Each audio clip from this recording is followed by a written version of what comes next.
Hello there, fellow pilots. This is Black Hellhound once again, and today I am going to show you how you can avoid that from happening.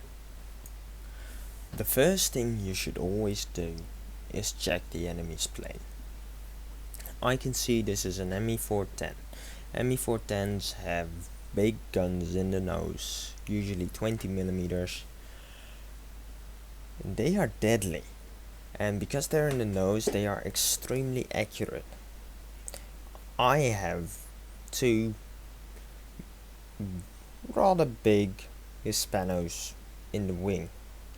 Wing mounted guns are only effective at the optimal range. In this clip, for me, that is 300 meters. Because he has nose mounted guns, his guns are accurate at pretty much every range. This gives him the opportunity to kill me way before I get in range to shoot him. It is simply stupid to take this head on. That was mistake number one. And the result? Well, you can see it right here. You could clearly see that my rounds just didn't make it there. I was dead before he was in range because his nose guns, of course, have a lot better range.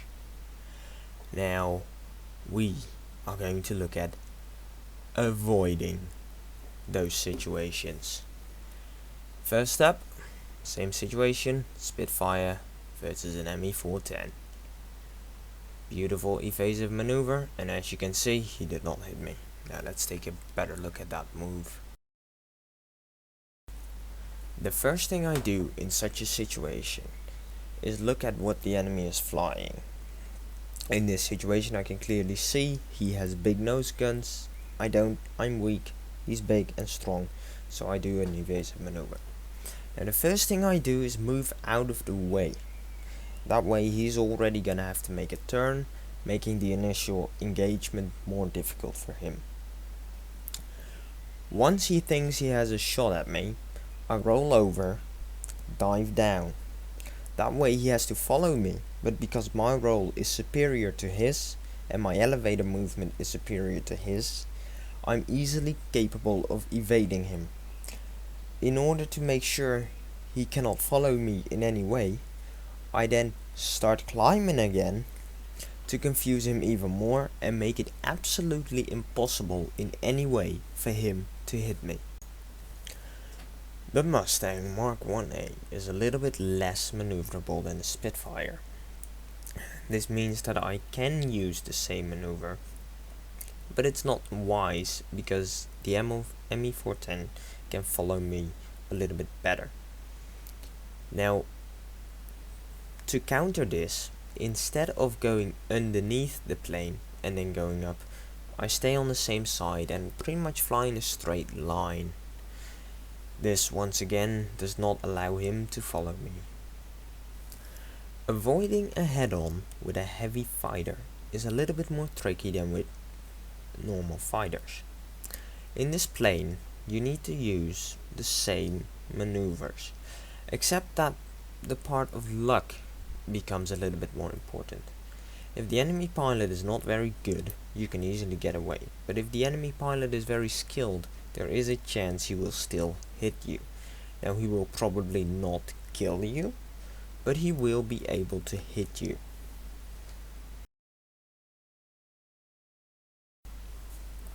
In this situation, my plane is very maneuverable. It's the Spitfire Mark 16 again.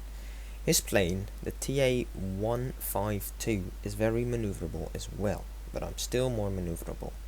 So just like with the Mustang Mark 1A, I roll away, dive a bit, then climb back up, and he is not capable to kill me.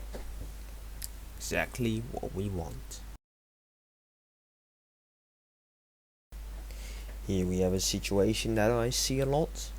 P-47 Thunderbolt versus a Bf-109F4. These planes are both not very maneuverable, so I'm going to avoid the head-on.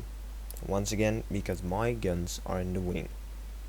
Now, of course, we are going to take a closer look. I have slowed down the video again so we can take a close look. Now the first thing you should know, these guns are in the wing. The enemy has nose guns and I have a big engine.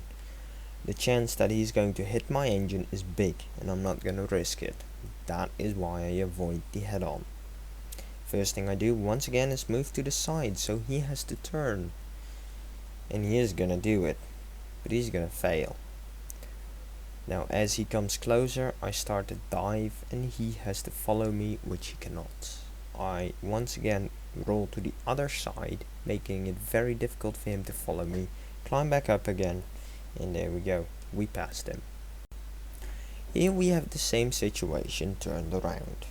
My friend Mockingbird in his P-47 is going to try to avoid me.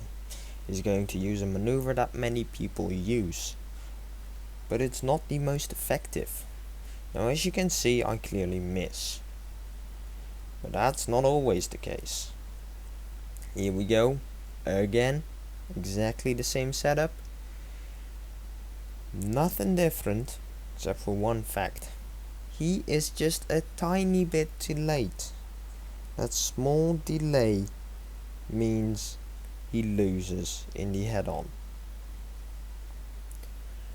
Here we go, 2 kilometers away from each other, flying towards each other.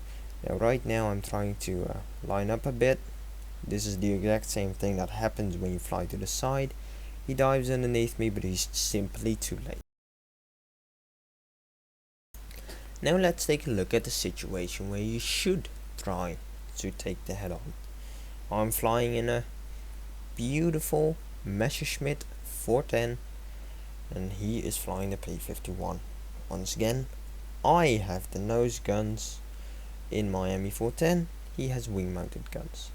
Now I try to shoot him, he does try to evade a little bit, but I get a critical and of course I have barely any damage.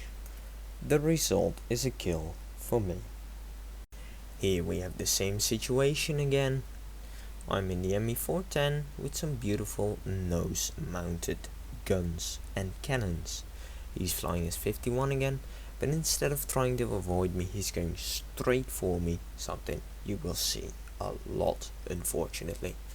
Now as you can see, he did a tiny bit of damage, but there's just absolutely nothing left of his plane. Here we have the final situation. A propeller plane versus a jet. Why is this the final situation? Jet versus jet, and the speed is approximately the same, making it kind of like a heavy fighter versus a heavy fighter, or just a heavy normal fighter versus a heavy normal fighter. Now as you could see there, I could not kill him at all. I was dead before I was even in range. Now let's take a look at the head-on. Because he's in a jet, he's very fast, so a small move to the side already makes it impossible for him to follow. Here I have another clip which is even better because he is flying even faster and the move I make is even less. As you can see, he is nowhere near capable of making the turn he needs to get behind me. I hope you guys liked the video and learned a lot from it. If there's anything else you want to know, feel free to ask. This was Black Hellhound, and I'll see you later.